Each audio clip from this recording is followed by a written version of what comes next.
जय हिंद दोस्तों। आपने कई जगह पर यह न्यूज जरूर सुनी होगी कि पवन कुमार राय जो कि एक आईपीएस अधिकारी हैं, उनको कनाडा ने एक्सपेल कर दिया है। डिप्लोमेटिक वीजा, डिप्लोमेटिक पासपोर्ट होता है इन अधिकारियों का, और उनको फिलहाल एक्सपेल करने की रिपोर्टेड फैक्ट्स के मुताबिक खबर है। अब ये आईपीएस अधिकारी हैं पवन कुमार राय। पवन कुमार राय आखिर कौन है, उन्होंने पास्ट में कैसा काम किया है, यह समझना बहुत ज्यादा इंपॉर्टेंट है, इसलिए मैं ये वीडियो आपके लिए लेकर आया हूं। सबसे पहले आप सबसे अपील कि अगर आप इस वीडियो को देख रहे हैं, यूट्यूब पर देख रहे हैं, तो सब्सक्राइब कीजिए और साथ में बेल नोटिफिकेशन को ऑन कर लीजिए। फेसबुक पर देख रहे हैं तो आप चैनल को लाइक कीजिए, वीडियो को ज्यादा से ज्यादा शेयर कीजिए और कमेंट जरूर कीजिए। और अब आगे बढ़ते हैं। ये जो पवन कुमार राय हैं, ये आखिर कौन है? दरअसल ये पंजाब कैडर के आईपीएस अधिकारी हैं और उत्तर प्रदेश के रहने वाले हैं। 1997 बैच के अधिकारी हैं, 1997 बैच के अधिकारी, और साल 2023 में यानी इसी साल इनका प्रमोशन हुआ है पंजाब में, और अब ये आईजी से प्रमोट होकर एडीजीपी स्तर के अधिकारी बन गए हैं। फिलहाल कैबिनेट सेक्रेटेरिएट में इनका जो पद है वो था जॉइंट सेक्रेटरी का। ये है प्रणव कुमार रॉय। इनकी पवन कुमार रॉय की एक और फोटो मैं आपको दिखा देता हूं।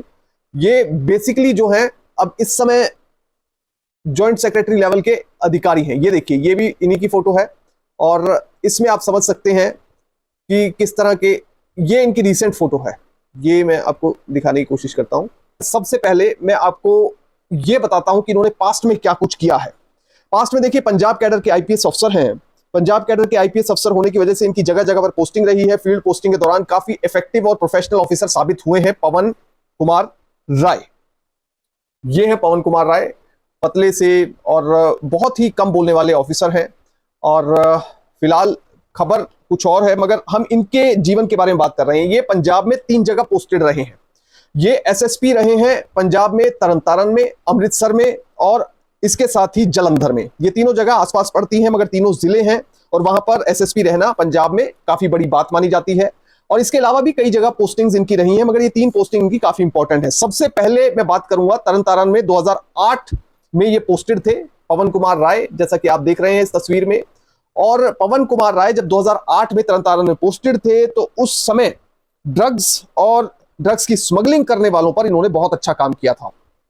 एक स्मगलर को इन्होंने पकड़ा था, उससे जब पूछताछ की गई तो उसने एक पॉलिटिशियन का, लोकल पॉलिटिशियन का नाम लिया। काफी बड़े बड़े लिंक्स निकलकर सामने आ रहे थे, और इन्होंने एक प्लान भी बना लिया, अपने सीनियर ऑफिसर को इंटीमेट भी कर दिया कि सर, मैं इस पॉलिटिशियन को अरेस्ट करने जा रहा हूं।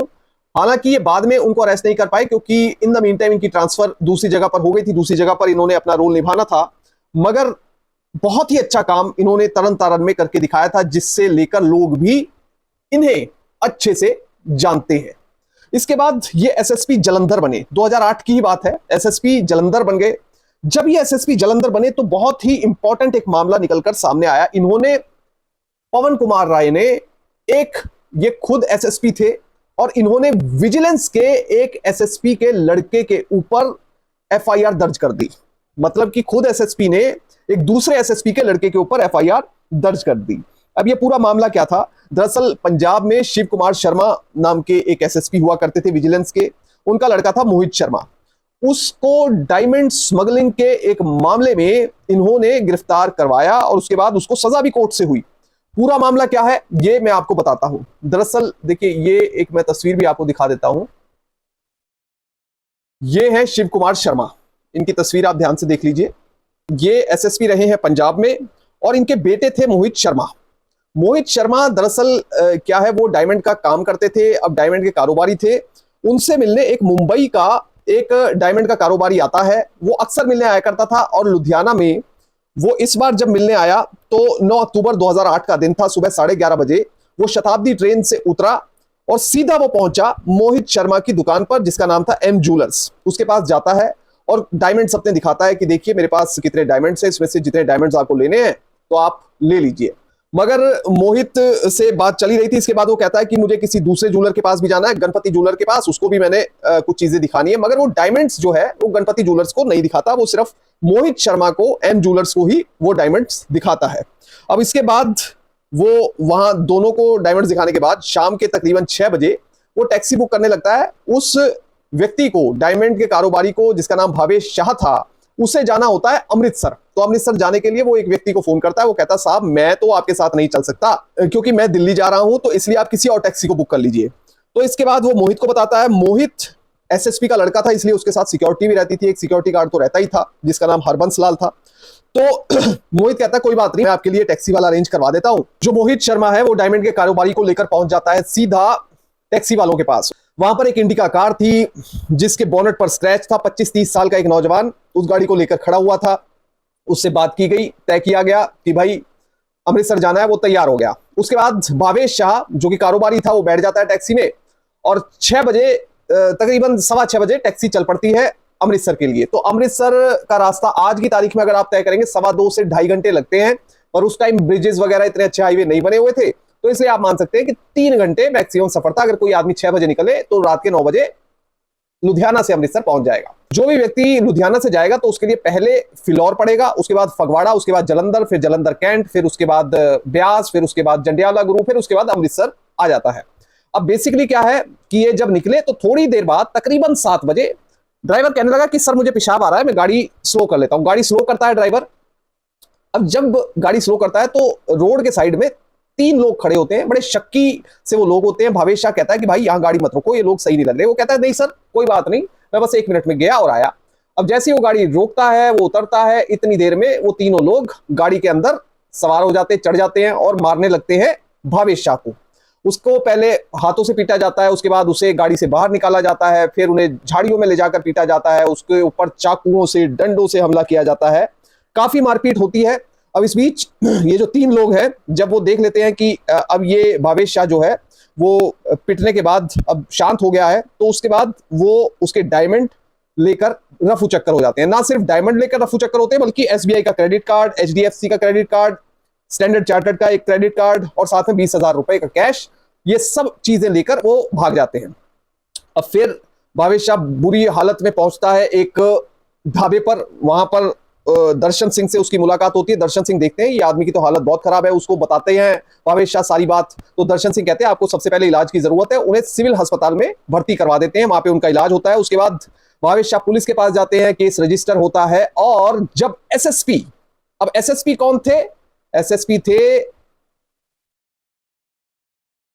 ये, एसएसपी थे ये शख्स पवन कुमार राय, ये एसएसपी थे जो अब इस समय खबरों में है। ये पवन कुमार राय का भी का ऑफिस है और ये उस समय एसएसपी हुआ करते थे। तो इनको बताया गया कि राय साहब ऐसा ऐसा है कि मेरे साथ इतनी बड़ी जो है जुल्म हुआ है। वो कहते कोई बात नहीं, आपको न्याय मिलेगा। सारी इन्वेस्टिगेशन होती है, पहले प्रीलिमिनरी इंक्वायरी होती है, उसके बाद जांच होती है। जांच में ये सामने आता है कि जो एसएसपी का लड़का मोहित शर्मा है उसी ने ये सब कुछ करवाया है। उन्हें अरेस्ट किया जाता है, कोर्ट में लंबा मामला चलता है। अब जब कोर्ट में जब ये मामला जाता है तो मोहित शर्मा की तरफ से दलील दी जाती है कि उसके जो पिताजी हैं शिव कुमार शर्मा, ये देखिए शिव कुमार शर्मा जो हैं ये, इन्होंने काफी हाई प्रोफाइल केसेस अपनी नौकरी के दौरान किए हैं। उन्होंने पूर्व डीजीपी एसएस विर्क को गिरफ्तार किया था, पूर्व मुख्यमंत्री और उनके मीडिया सलाहकार के ऊपर केस रजिस्टर किए थे। इसलिए उनके खिलाफ ये कॉन्स्पिरेसी है, उनके बेटे के खिलाफ उन्हें बदनाम करने की साजिश है और आईपीएस लॉबी उन्हें पूरी तरह से टारगेट कर रही है। ऐसा इल्जाम शिव कुमार शर्मा ने कोर्ट में उनके बेटे ने डिफेंस काउंसिल के जरिए लगाया था, पर कोर्ट ने उनकी एक दलील नहीं सुनी क्योंकि उनके आर्गुमेंट्स में जान नहीं लगी। और फाइनली कोर्ट ने उनके बेटे मोहित शर्मा, उसके सिक्योरिटी गार्ड हरबंस लाल को सजा सुनाई। 10 साल की सजा सुनाई गई मोहित शर्मा को जो एसएसपी का बेटा था, और सिक्योरिटी गार्ड हरबंस लाल जो कि मोहित शर्मा का सिक्योरिटी गार्ड था, जो पंजाब पुलिस का कर्मचारी था, उसको 7 साल की सजा हुई। और यह केस साल 2013 में दरअसल पंजाब से हरियाणा ट्रांसफर कर दिया गया था ताकि ट्रांसपेरेंट तरीके से इस केस की जांच हो सके, और हुई भी। केस का ट्रायल भी हुआ और फाइनली इस मामले में सजा हो गई। एक और बड़ी अच्छी भूमिका इस आईपीएस अफसर ने अदा की थी, वो 2004 में की थी, जब ये अमृतसर में एसपी सीआईडी हुआ करते थे। उस समय इन्होंने एक मामला सॉल्व किया था, बड़ा हाई प्रोफाइल मामला था। डीआईजी कुलतार सिंह जो कि उस समय अमृतसर के एसएसपी हुआ करते थे, उनके ऊपर आरोप लगा था एक परिवार ने, 5 लोग थे उस परिवार में, उन्होंने आत्महत्या कर ली थी और दीवारों पर लिख दिया था कि हम ये आत्महत्या एसएसपी कुलतार सिंह की वजह से कर रहे हैं। अब 30 अक्टूबर साल 2004 का दिन था। उस दिन अचानक से 5 लाशें घर से मिली और जब वहां पर एसएचओ और पुलिस की टीम पहुंची तो दीवारों पर लिखा हुआ था डीआईजी का नाम और उस आदमी ने अपने रिश्तेदारों का भी नाम लिखा हुआ था। दरअसल हुआ क्या था, मैं आपको जिस्ट में स्टोरी बता देता हूं कि वो व्यक्ति दरअसल अपने पिता से दुखी था। उसका पिता उसकी पत्नी के साथ कभी कभी छेड़खानी किया करता था जब वो बाहर घर से चला जाता था। जब उसकी पत्नी ने यह बात उसे बताई तो उसे काफी गुस्सा आया। पिता और बेटे में काफी झड़प हुई। झड़प होने के बाद फाइनली जो है गुस्से में आवेश में आके बेटे ने पिता की हत्या कर दी। बेटे ने पिता की हत्या कर दी। अब डेड बॉडी को वो लगाना चाहता था ठिकाने। ठिकाने लगाते हुए उसके जो ताया थे, जॉइंट फैमिली थी, जो ताऊजी थे, उसकी बहू ने देख लिया डेड बॉडी को ठिकाने लगाते हुए। फिर उसकी बहू ने उसके ताऊजी को बता दिया। ताऊजी को जब पता चला तो वो लोग उसे ब्लैकमेल करने लगे, उससे पैसे मांगने लगे। उनको पैसा दिया। उनको जब पैसा दिया तो उसकी जो बहन और जीजा थे उनको भी ये बात धीरे धीरे पता लग गई। जब उनको बात पता लगी तो उन्होंने भी पैसे मांगने शुरू कर दिए, उनको भी पैसा दिया। फिर फाइनली वो बंदा बहुत ज्यादा तंग आ गया। उसने फैसला किया कि मैं पुलिस में सारी बात बताऊंगा। एसएसपी से मिलने की जो है उसने अपनी रिक्वेस्ट की। एक व्यक्ति चुना जो कि उसे एसएसपी से मिलवा दे। उसके बाद एसएसपी थे कुलतार सिंह, उनसे मुलाकात हुई। अब कुलतार सिंह कौन है वो मैं आपको दिखा देता हूं। कुलतार सिंह है ये शख्स, अच्छे से इनकी पुलिस की वर्दी में दिखाता हूं। ये देखिए, ये कुलतार सिंह है। कुलतार सिंह उस समय एसएसपी हुआ करते थे। नॉन आईपीएस अफसर है, प्रमोटी आईपीएस कह सकते हैं। तो उस समय एसएसपी हुआ करते थे। तो इन पर आरोप यह लगा कि इन्होंने एक तो पैसे मांगे पुलिस के द्वारा, जो है वो पैसे मांगे अपने मीडिएटर्स के द्वारा। दूसरा, इन्होंने आरोप यह लगा कि उस व्यक्ति की पत्नी के साथ भी इन्होंने संबंध बनाने के लिए कहा, जो कि केस में कहीं भी नहीं लिखा है, बस आरोप ऐसा लगा। तो फिलहाल हम केस की बात करते हैं। ये केस भी लंबा चला, लंबा खिंचा और इस केस की जांच खुद पवन कुमार राय ने की। उनके ऊपर काफी दबाव आया, कई सीनियर पुलिस अफसरों का ही दबाव आया कि भाई इस केस में कुछ नहीं करना है, इस व्यक्ति को छोड़ दो, ये हमारा पुलिस का ही अफसर है। मगर पवन कुमार राय ने किसी की नहीं सुनी। बहुत ही ईमानदारी से उन्होंने सारे केस को सॉल्व किया और उसके बाद जो है इस मामले में एफआईआर रजिस्टर हुई। सेक्शन 306, 388, 506, 465, 120 बी ऑफ आईपीसी उनके तहत यह मामला दर्ज किया गया। और फाइनली देखिए कोर्ट में बहुत लंबा ये मामला चला और उसके बाद जो कुलतार सिंह जो एसएसपी थे और बाद में डीआईजी के पद से रिटायर हुए, उनको कोर्ट ने 8 साल की सजा सुनाई। और जो एसएचओ था जिसने कि कुलतार सिंह को बचाने की कोशिश की थी, उसे, जो एसएचओ बाद में डीएसपी भी बन गया था, उसे 5 साल की सजा सुनाई गई। और ये सब कुछ हुआ किसकी वजह से? ये सब कुछ हुआ पवन कुमार राय की वजह से। पवन कुमार राय जो कि आईपीएस अधिकारी हैं और इस समय चर्चा में है। ये देखिए, ये है वो डीआईजी, ये व्यक्ति डीआईजी है लाल पगड़ी में, और ये वो एसएचओ है जो बाद में डिप्टी एसपी बन गया था। डीआईजी साहब को 8 साल की जेल हुई और इस डीएसपी को 5 साल की जेल हुई और फाइनली इस मामले में न्याय हुआ। कुल मिलाकर पवन कुमार राय जो आप तस्वीरों में देख रहे हैं, ये इनकी लेटेस्ट फोटो है। इन्होंने काफी अच्छा काम किया है अपनी फील्ड पोस्टिंग्स के दौरान। मगर साल 2010 में, क्योंकि इन्होंने पंजाब स्टेट में काफी अच्छा अपना काम किया था, साल 2010 में ये जो है फाइनली तंग आ गए थे। क्योंकि पुलिस की नौकरी में जब फील्ड पोस्टिंग्स में होते हैं, कई तरह का प्रेशर आता है, वो पॉलिटिकल भी होता है, ब्यूरोक्रेटिक भी होता है। तो इन्होंने फाइनली साल 2010 में पोस्टिंग ले ली सेंटर की। ये सेंट्रल गवर्नमेंट में डेपुटेशन पर चले गए। फिलहाल कैबिनेट सेक्रेटेरिएट में ये ज्वाइंट सेक्रेटरी के पद पर तैनात है और ये लगातार सेवाएं दे रहे थे। पहले दुबई में सेवाएं दी और उसके बाद अब ये कनाडा में ओटावा में पोस्टेड थे। इसी के लिए ये अब चर्चा में भी आए हैं। तो कुल मिलाकर ये कैसे अधिकारी हैं, कैसा आपको ये वीडियो लगा, इसके बारे में जरूर कमेंट सेक्शन में आप बताइएगा। ये एक ब्रीफ वीडियो हमने इस अधिकारी के ऊपर बनाने की कोशिश की। जय हिंद।